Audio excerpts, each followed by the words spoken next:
What is going on, guys, and welcome to a brand new video. Today we're going to be breaking down the most broken hero currently in this patch, and that is going to be Wraith King. If you guys have not been playing Wraith King, you should be picking this hero, no matter if it's from the offlane or as a safe laner. The hero is just absolutely busted, and if you want to be winning MMR before they nerf this hero, you should be picking him as much as possible. He's pretty much getting banned every single game just because the hero provides way too much for his team and is doing so much thanks to the Bone Guard Facet. So this Facet for the longest time wasn't picked whatsoever, but nowadays this is the way to go Facet. If you want to win a game, you need to be picking this. Spectral Dagger is no longer any good really, and Bone Guard just allows you to farm, but it also allows you to push and take out supports so freaking easily, especially because most supports are very low armor heroes. Once you get your stun and you unleash a wave of skeletons, most likely they're just going to get picked off most of the time. And if you have a support that can actually stun, it'll be an even faster kill. You'd be surprised how much damage these skeletons actually do, and they help you farm, they help you push towers, they help you do a lot of things that Wraith King kind of struggles at. Early game, you want to be building up these charges, you want to max your skeletons, that way you can actually farm and get around the map and do something, because if you're not getting farm on Wraith King, you're not really doing a whole lot. You need to be a little bit greedier when you're playing the Wraith King. Whether it's offlane or carry, Wraith King still needs farm. This is the type of hero that can join fights early on. If you're playing with items like blade mail and phase boots, you can easily join fights early on. However, it's not something you want to consistently keep on doing. You want to be able to join a fight and then go instantly back into farm mode. One of the reasons you guys should pick Wraith King, whether it's from the offlane or the carry role, is that this hero scales really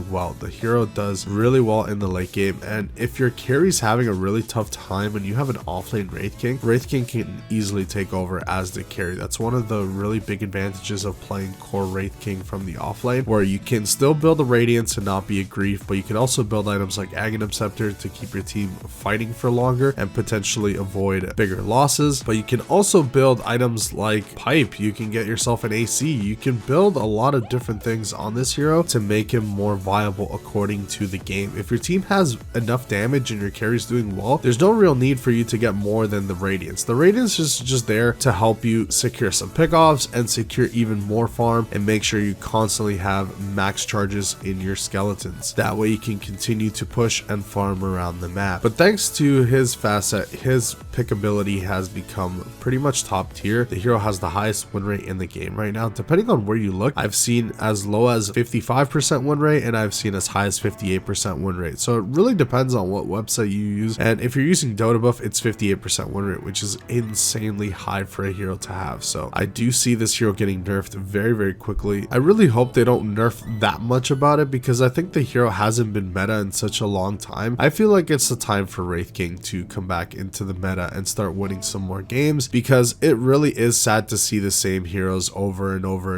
in the meta, especially in the carry position. It's usually the same picks. I'd like to see heroes like Wraith King back in the meta, which is good to see, and I also want to see heroes like Spectre back in the meta. It is really fun to see these heroes play, and it's been so many patches before they're really viable. Makes me happy to see one of those heroes at least getting picked a lot more often, and we'll see how long his reign will actually last. But as of right now, there's not a whole lot of lanes that can actually take care of the Wraith King, and even if you do, he can easily go to the jungle and have a really good time there. You might struggle a little bit with the likes of heroes like Medusa, which are pretty popular in the meta. As you're not a natural diffusal buyer, you definitely could build it if need be. If you pair it up with an assault cuirass, you can definitely have a really good time with that, but it's not something you want to buy. It's not one of your typical items, and it's not really going to benefit you too much. But Medusa is just one of those heroes that could do good up against you, especially if she has a lot of farm. But also heroes like Necrophos, Underlord, Phantom Lancer, Tidehunter, these matchups can give you a little bit of a hard time. But again, with how strong Bone Guard is, it just allows you to scale so much and so much faster than you typically would, and it helps you get your Radiance at a really quick timing, which is really important. Your Radiance timing is pretty much everything. Once you have one item to make rotations around the map, which is going to be your blade mail, you go for an item like Radiance, that's going to secure the rest of your game pretty much. And then it really depends on what you want to go for. You can go for an assault cuirass, you can go for a silver edge, bloodthorn, you can go for a pipe if you're playing offlane. Carry Wraith King is also super insane, has very few matchups that could actually go toe to toe up against the Wraith King. And then again, you have the rest of your team that can build items like Solar Crest and such to keep you buffed up. And a lot of people are buying Vlads nowadays, so it's a really good item because it'll give you even more lifesteal, and that extra damage is going to feel really good. But let me know in the comments what you guys think about Wraith King, and if you guys are happy happy this hero is at the top of the meta. But let's talk about some of the matchups you typically do very well against. So heroes like Silencer, Enigma, Faceless Void, you do very well against these matchups. Heroes like Ember as well that are super popular, you do quite well because you are very tanky to take down, and Radiance is just a beast of an item against heroes like Ember. Also heroes like Weaver and Sven you do very well up against as well. The hero has very few bad matchups, and pretty much nothing in the meta right now can easily just shut him down and completely delete him from the game. The best way to shut down Wraith King is put a lot of pressure into his lane and make sure he is actually shut down. Like constantly keep bringing people to take him down. Make sure when his ultimate is off cooldown that he is getting picked off consistently, and that is a really big way to actually shut down the Wraith King, because this hero does need quite a few items to be able to like be truly online and unstoppable. It's not the type of hero that you just buy one item and you're just pretty much done for the rest of the game. This hero does require a lot of farm, so make sure you're putting a lot of priority on this hero. Items like Silver Edge are good up against Wraith King, but also heroes like Viper can do very well in conjunction with other heroes. Even heroes like Spectre are actually pretty good up against the Wraith King as well, especially if you're building Diffusal early on. You can take care of the Wraith King before he gets his shard. So there's a few ways you can deal with the hero. It just requires a lot of priority from the enemy team to be focusing a hero that can easily be flexed into the offlane. If it's a really bad carry Wraith King game, they could easily put him in the offlane and flex him, and that's what makes him really good as well, because not a lot of heroes can be played as a carry but also played as the offlaner and not have a lot of issues in that switch. But this is one of those heroes that can fulfill both roles and do very well at. But I would like to know in the comments if Wraith King is your favorite hero. I've been playing the hell out of this hero, mostly from the offlane. I have to say I've been enjoying offlane Wraith King much more than carry Wraith King, just because I have that secondary core role and I'm able to scale and become a carry as well into the late game and kind of help my team out, because I have had games where we've had a carry player that's maybe not as good or maybe has been having a really tough game, and I've been able to take over as the carry pretty seamlessly. As you're already building Radiance, no matter what, you can easily just scale with other items and not go for offlaner items and easily take over, and that's something really good. That's more like late game insurance, which a lot of drafts actually don't have. If you have a very passive offlaner that just likes to build auras and pretty much doesn't have a whole lot of damage or can't really deviate the build, Wraith King is one of those heroes that can easily deviate his build and become a carry, and your carry can have a much easier time and not have as much pressure, especially when they're having really tough games. A lot of carrier players tend to have a lot of pressure on them. You're able to relieve that pressure for your carry by playing the Wraith King. Hopefully you guys enjoyed the video. If you guys learned something, consider subscribing and joining the Dota Chronicles community. I highly recommend you guys to be picking Wraith King if you want to be winning more MMR. I will see you guys in the next one. Thank you so much for watching.